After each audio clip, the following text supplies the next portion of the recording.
Cornish cross on the way to freezer camp. Can't wait to see how much these guys weigh. They were heavy.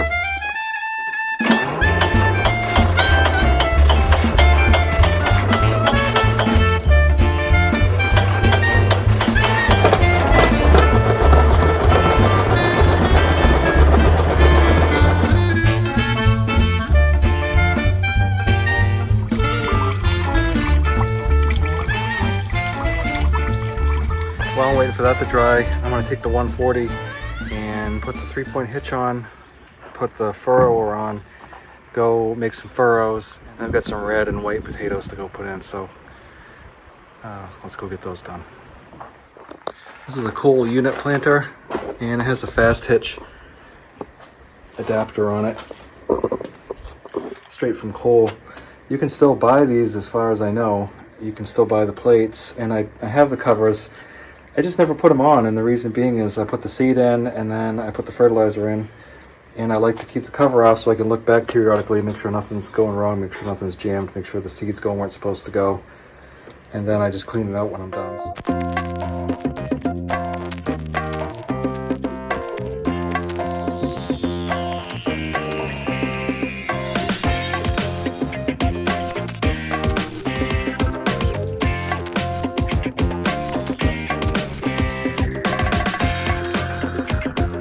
That's it. I'm pretty sure I'm going to hell now because I got John Deere stuff on a farm-haul tractor.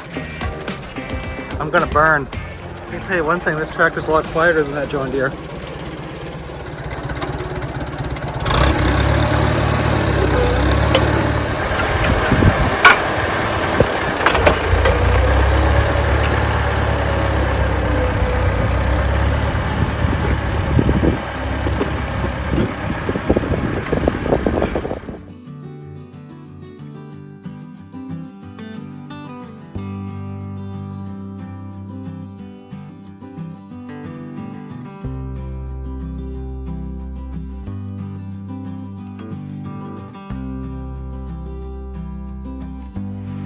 With potatoes and onions, you can see that I didn't fill the trench in fully, and the reason being is as those potatoes start to come up and the onions start to come up, that's when you start to hill it a little bit, so you'll have potato hills. But you start out with a trench, just put enough dirt over it to cover it, so there's about this much dirt, and then as they grow up, you just keep putting more dirt over them, so you hill them. Hence the saying, hill in the corn, hill in the potatoes. I think my way is just to stick it up in there. I know it stays because the other one was still in there. Make sure you don't get any twists in it. So it has to go in there good and flush. Just like that.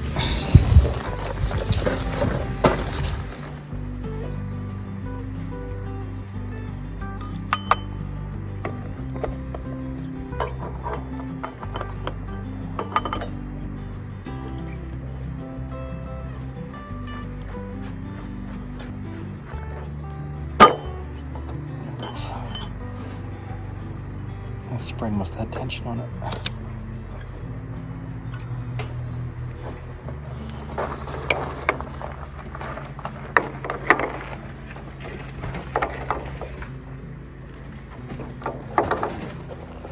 Get that snug but not cramped down.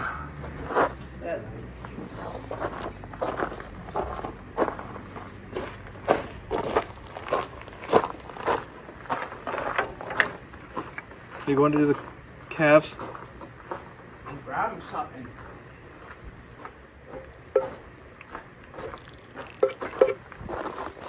And make sure you put your drain plug back on. Right there. Otherwise you'll have a big mess down there. It's easy to forget because you screw the filter back up in there and crank that bolt down. And then, you know, you still got your drain out, so don't forget about that. So I got my little quart oil can here. And I got a 5-gallon bucket of non-detergent 30 weight oil.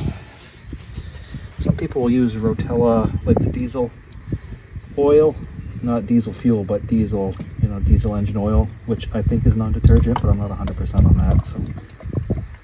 So the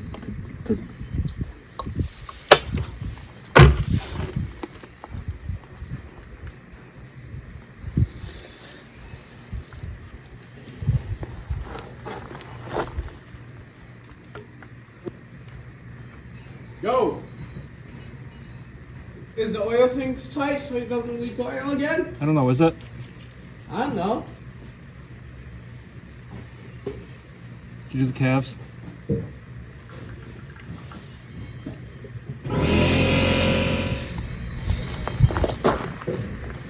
So the thought process is with non-detergent oil with these old tractors, that's what they ran in them, and they build up sludge, as you saw some of it down there. And if you put a high detergent oil in, it could jam the pickup, and then you could have engine failure.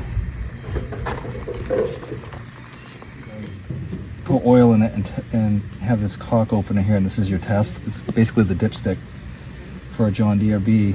It's just like the Super C, except it's only got one. Is you open this pet cock out, and then when you start seeing oil come out, that means you got plenty. So I leave it open, and the last of it, I put oil in there until it comes out of this pet cock, and then I close that.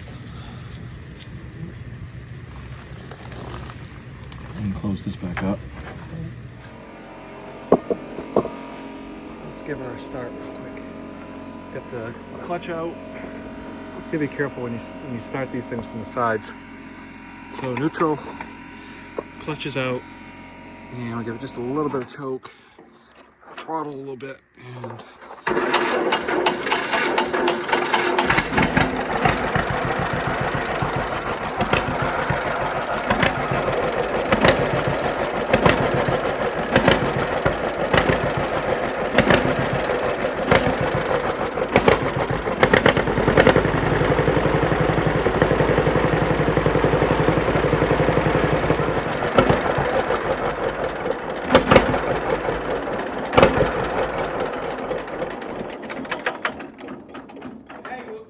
Hey, that's just your ego. I'm a genius. No, that's just your ego. You're not a genius.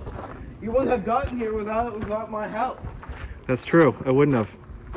Good thing I got you around. That's the only reason why that tractor's here. So this John Deere is a 51. It does not have a kill switch. So the way you shut it off is you just basically kill the gas on the throttle. You just pull the gas back all the way, and that's it. Done deal. You can have chicken nuggets or chicken patties, I don't care which. Oh, I already know that. So I've primed the filter. I don't have any leaks around here, so that's a good sign. And I'm just going to open this pet cock. I'm just going to start with half a quart. This tractor has not had the oil change in a number of years, so I'm probably going to change it again here after I run it for a couple hours.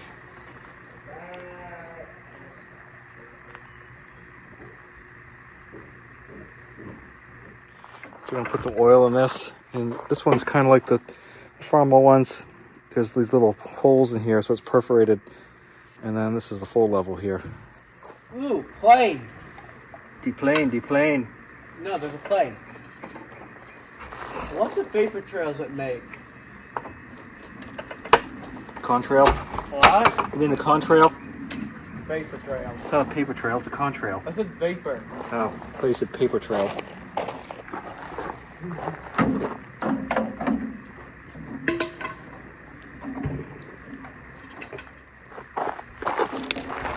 Should I shut the fuel back off?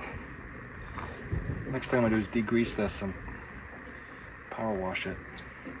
And then I'll see if I can figure out what's going on with the lights. It's a pet peeve of mine if lights don't work. And then let's see, we'll hit all these grease fittings. So I think there's 4 or 5 on the front. Well, there's a lot of planes out over here.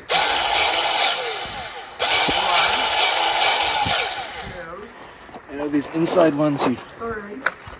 put grease in it until it comes out the felt. That's what it said.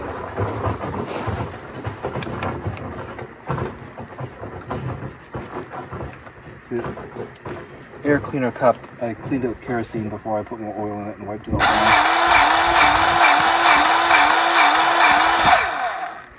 I know it says put it till it comes out the felt, but I'm not gonna. I'm just gonna put it in a few shots.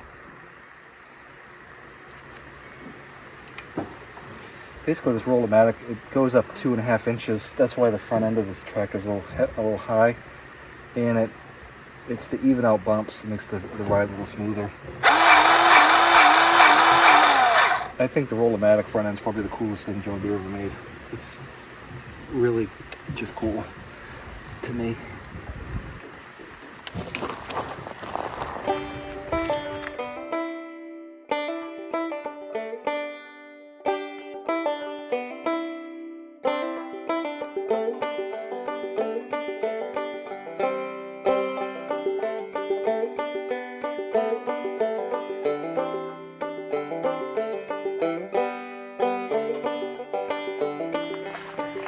Got a new battery in.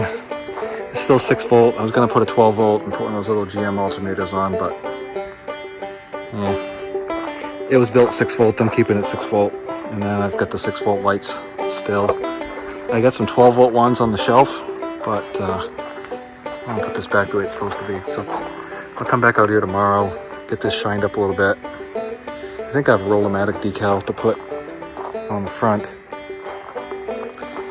And the books shows that this little center cover off, this is off, this little center cover right here comes off, and then you can take the steering wheel off, put it on there, and start the flywheel, to jump start it with the steering wheel, and that looks super dangerous.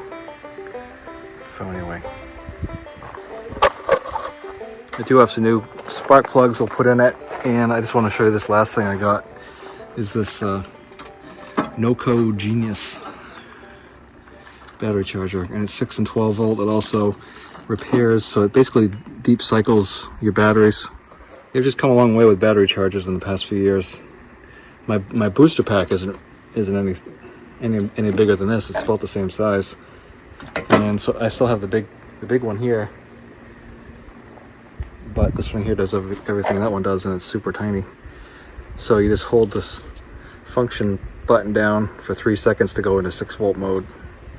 And then you've got the indicator here that shows the charge level. Right now it's green, so it's good. And it's all good to go. So she starts right up. And it does sound a little bit rough, so maybe the carburetor just needs a little bit of tweaking, I'm not sure. But we'll address that later. So the 50B, 520, 530, I love all those John Deeres. There's just something about them. I think they're really cool. And I like the 3020, 4020, 4430, 4440. I think those are nice tractors. But they're not like Farmwells, where I pretty much like all of them. But this one has a lot of sentimental value to me, and I'm not going to get rid of it. I'll keep it forever. And I'm happy to have it.